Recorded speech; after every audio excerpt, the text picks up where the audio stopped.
क्या वर्षावास केवल भिक्षुओं के लिए है? नमो तस्स भगवतो अरहतो सम्मा संबुद्धस्स। नमो तस्स भगवतो अरहतो सम्मा संबुद्धस्स। नमो तस्स भगवतो अरहतो सम्मा संबुद्धस्स।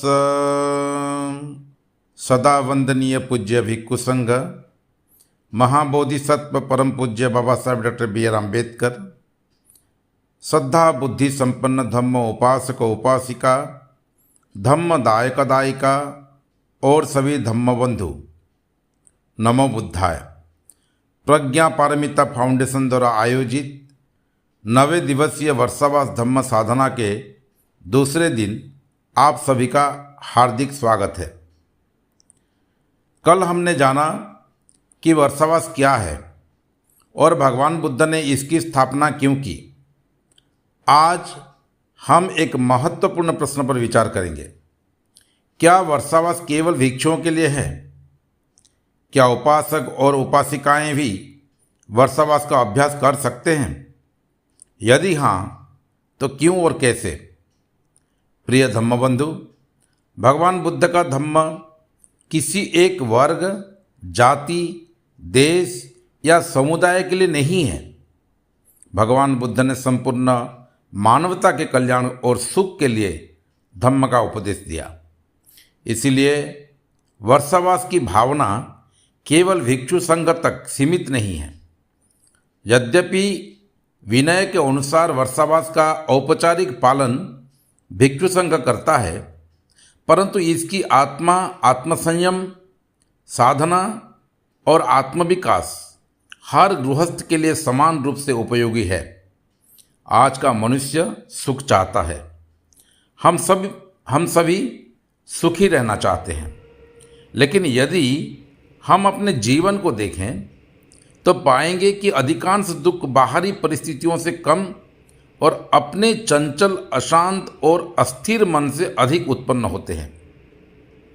जब मन अशांत होता है, तब धन, प्रतिष्ठा और सुविधाएं भी हमें स्थायी सुख नहीं दे पाती।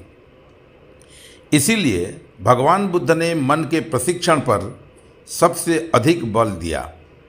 किंतु हम सभी जानते हैं कि मन को स्थिर करना कितना कठिन है, आसान नहीं है। मन बार बार भूतकाल में जाता है, भविष्य की चिंता करता है और अनेक इच्छाओं तथा विकारों में भटकता रहता है। फिर भी भगवान बुद्ध हमें निराश नहीं करते। वे कहते हैं कि निरंतर अभ्यास से मन को प्रशिक्षित किया जा सकता है। यही वर्षावास का वास्तविक उद्देश्य है। वर्षावास हमें अपने व्यस्त जीवन में कुछ समय निकालकर अपने भीतर झांकने का अवसर देता है। यह एक स्वर्णिम अवसर है हमारे सबके लिए।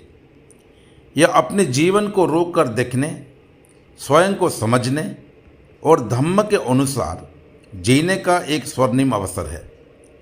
इन 90 दिनों में यदि हम प्रतिदिन थोड़ा समय दान, शील और भावना यानी ध्यान के अभ्यास के लिए निकालें, तो धीरे धीरे हमारा मन अधिक शांत, अधिक निर्मल और अधिक करुणामय बन सकता है।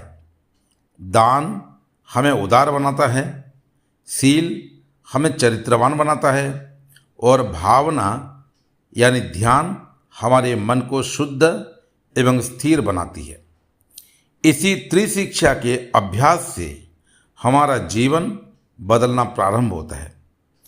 इसलिए मैं आप सभी उपासकों और उपासिकाओं से आग्रह करता हूँ कि इस वर्षावास को केवल एक कार्यक्रम न माने, इसे अपने जीवन में परिवर्तन लाने का एक संकल्प बनाइए।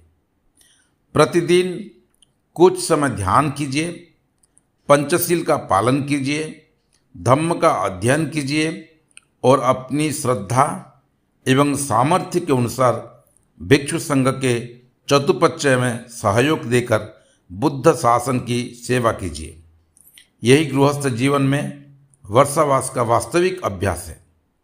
यदि आज की धम्मदेशना से आपको प्रेरणा मिली हो तो कृपया इसे अपने परिवार, मित्रों और धम्म प्रेमियों के साथ अवश्य साझा करें।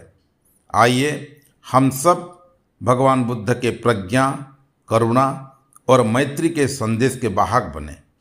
कल हम जानेंगे अहिंसा और वर्षावास का क्या संबंध है। अतः कल शाम 7 बजे पुनः अवश्य जुड़ें। नमो बुद्धाय। भवतु सर्वमंगलम। सब्बे सत्ता सुखी होन्तु।